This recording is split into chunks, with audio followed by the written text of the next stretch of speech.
How to erase and factory reset your Mac.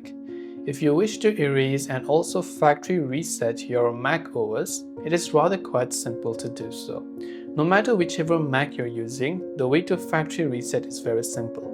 The first thing you want to make sure is that if it is a MacBook, then you want to make sure it is plugged in because it might take some time and your battery might run out of power. So to ensure to not face any problems, make sure it is plugged in. Now open up System Settings on your Mac. Then go to General. By default, you will always be under the General tab. Now when you come to General, scroll down all the way to the bottom until you find Transfer or Reset and select that. There you can see it says Erase All Content and Settings. Click on Erase All Content and Settings. Just enter your password to confirm it, and once done, you will be able to customize some of the settings and erase everything and hard reset it to the time that you first installed your macOS.